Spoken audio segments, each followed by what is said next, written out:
général, quand on parle ferry, on pense nature et médiéval fantastique. Bah là, on va parler d'avion. Mais oui. Entrons maintenant dans le vif du sujet et parlons de Gremlins. Alors, je me doute bien de l'image qui vous vient en tête en entendant ce nom, et si ce n'est pas le cas, c'est que vous êtes vraiment plus jeune que moi. Et là, je me sens franchement vieille. Mais ce n'est pas tout à fait de cela dont nous allons parler. Les premières mentions des Gremlins, même s'ils n'ont pas encore de nom, datent de 1917. Les aviateurs de la Royal Air Force de Grande-Bretagne parlent de l'existence d'une horde d'elfes mystérieux et malveillants, sabotant les appareils et expliquant ainsi des successions d'avaries énigmatiques en vol. Le mot gremlin est inventé en 1939 par un escadron stationné en Inde et qui subissait une impressionnante loi de Murphy à base de défaillances techniques. L'étymologie reste incertaine. Une des hypothèses avancées est un mélange du vieil anglais greyman, irrité, et de gobelin.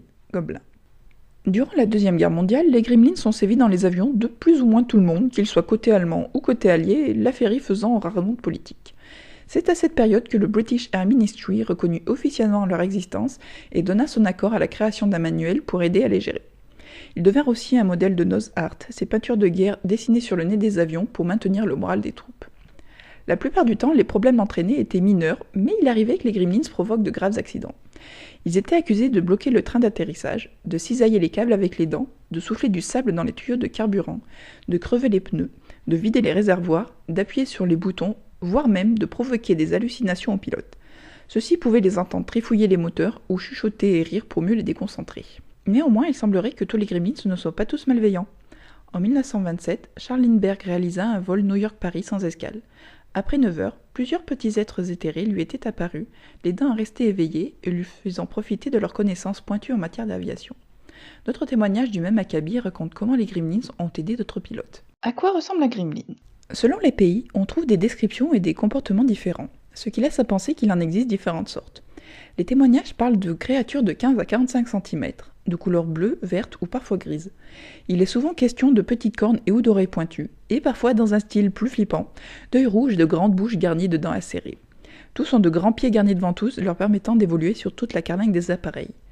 Pour d'autres, ils prendraient des formes vaporeuses telles de petits fantômes. Et du côté de Gibraltar, ils ont des pieds poilus, des oreilles immenses et des trous triangulaires dans l'abdomen dans lequel le vent s'engouffre en sifflant. Pourquoi un gremlin décide de faire la misère à quelqu'un ? Eh bien, on ne sait pas vraiment en fait. Selon certains pilotes, ils s'attaquent à ceux qui font mal leur travail ou qui ne prennent pas soin de leur machine.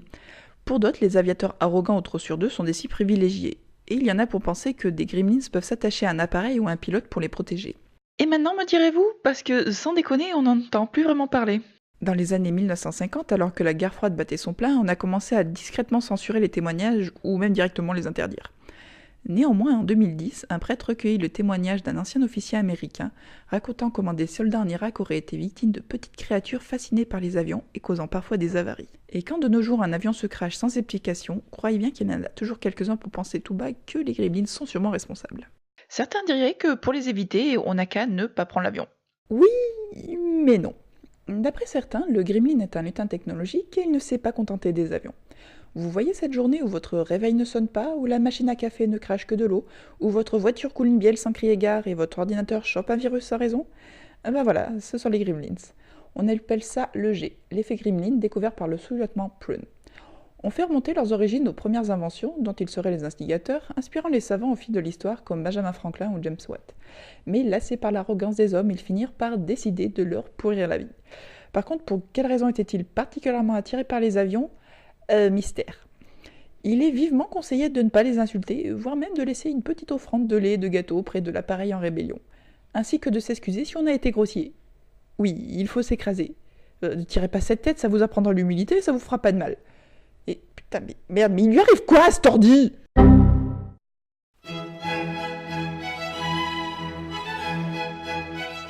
En bref, soyez reconnaissants et respectueux envers ces merveilleux gremlins qui nous ont apporté tant de choses et oh voilà. Bon, rendez-vous au prochain chapitre et d'ici là, essayez de survivre. Let's say goodbye with a smile, dear, just for a while, dear, we must part.